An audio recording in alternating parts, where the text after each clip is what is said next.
Hi everyone, I'm Rincey and this is Rincey Reads. Today I'm going to do a December wrap-up. I haven't done a monthly wrap-up in a while. I've been doing like individual book reviews on my channel, which I've actually really been enjoying, but this month I just felt like I only read 2 books in the month of December, and while I have things to say about them, I don't know if they necessarily warrant a whole video on their own. So I figured I would just do a quick December wrap up and talk about the 2 books that I read last month. But before I jump into the books, I just wanted to say a quick hello to everyone who has recently found my channel. I know that like best books, top books of the year videos are always very popular on YouTube, but I was still like very just surprised and taken aback by the number of people who watch that video, especially considering the fact that I've like taken a number of breaks over the past year, and again, doing individual book reviews is not necessarily the most popular thing on YouTube. So welcome to everyone who has recently joined, and thank you to everyone who's still just watching my videos in general. I appreciate it. So the first book that I finished in December is Country of Origin by Dalia Azim. This is a book I picked up kind of randomly. I picked this up like I think in 2023 while I was on vacation. I found it at an independent bookstore. It sounded interesting. The first couple of pages kind of caught my interest. And then it took me until December of 2025 to read it. So yeah. Anyways, having a kid does that to you. So this is a multi-generational family saga. It starts off by following this girl who's about 16 years old named Hala.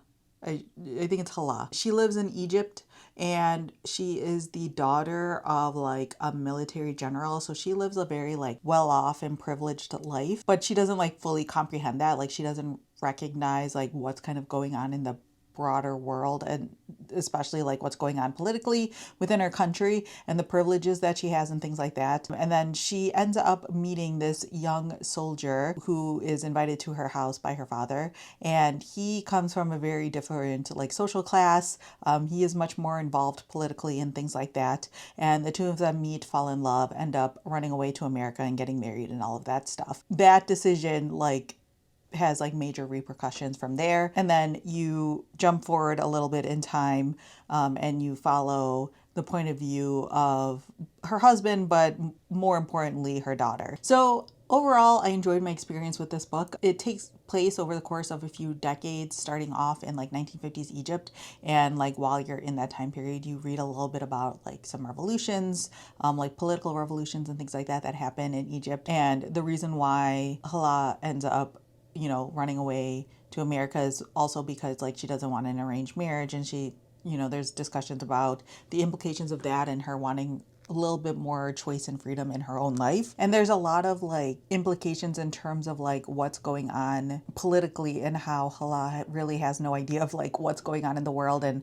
how privileged she is and things like that. And she has her eyes opened quite widely when she runs away to America. This book had a really strong start for me personally. Like I really enjoyed the writing style. I was very into this character and what was going on both within Egypt during this time period as well as with this specific character and her family. Like the things going on with her family, and even just like the person that they have in their house who's like a housemaid kind of. She has a specific relationship with Hala as well, and all of these different things. And then you kind of like jump forward in time a bit, and things change significantly. Like big stuff happens in this book, and I don't want to say what, but when these big events happen, the book changes significantly. And there's like a final perspective in this book, which again, I don't want to say too much about, that really I feel like changes kind of the tone and the overall story. Like to me in the beginning, what was happening made sense. Like you follow Hala, you get a little bit from her husband next, and then you follow her daughter. And then there's a fourth perspective, I actually should say, that ends up popping up at the end of the book.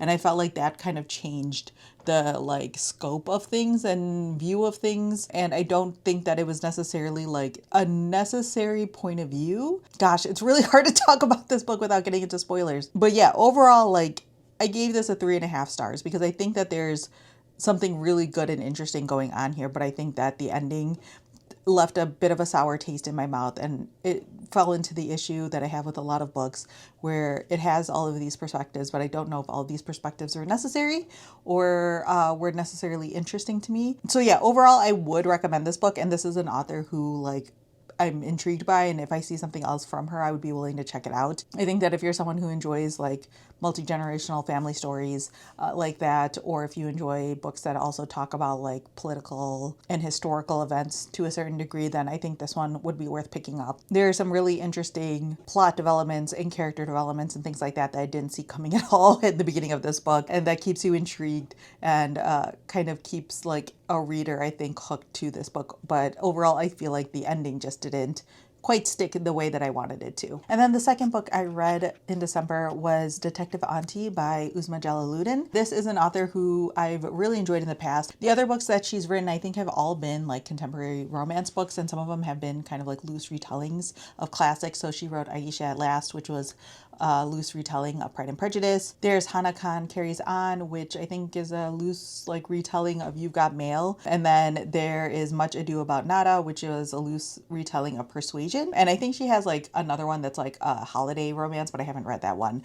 So this is her first like contemporary mystery book. And I had seen this pitch as a cozy mystery, but I wouldn't necessarily call it a cozy mystery. In this story, you are following this character named Kasur Khan, who is a retired woman. Her husband passed away a little over a year ago, and she moved away from her daughter in Toronto after like this big tragedy happened in their family, which you find out about eventually. And so she has kind of a strained relationship with her daughter because she hasn't like returned back to Toronto since she left, really. But then she gets a phone call one day from her daughter saying that her daughter's been arrested and being accused of murdering her landlord. The daughter, Sana, has like this clothing retail store, and the landlord was found dead in the store. Sana found the body, and she's been arrested as a suspect.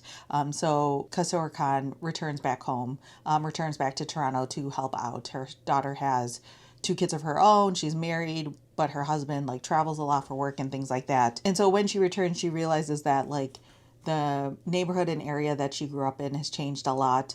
Sana's marriage is in a really rocky place, and Sana's, needing a lot of help and things like that. Kasur Khan is like known for her friends for like kind of solving little mysteries, for being a little detective, and you get like hints of that as they like reference like different things that Kasur Khan has like helped themselves. So like, for example, she helped one of her friends figure out that like one of her students was cheating and things like that, and just like little things like that. And so she decides that like while she's back in Toronto with all this free time that she has, she's going to start looking into this. So yeah, like I said, I really enjoyed my experience with this book. I think I rated this one a 4.25 stars, and I like strongly considered it for my like favorite books of the year, but I felt like it was like a little bit of a recency bias sort of a pick. But yeah, I was like pleasantly surprised by this book, especially because when I first started it, I felt like it was taking quite a bit of time for it to really get going.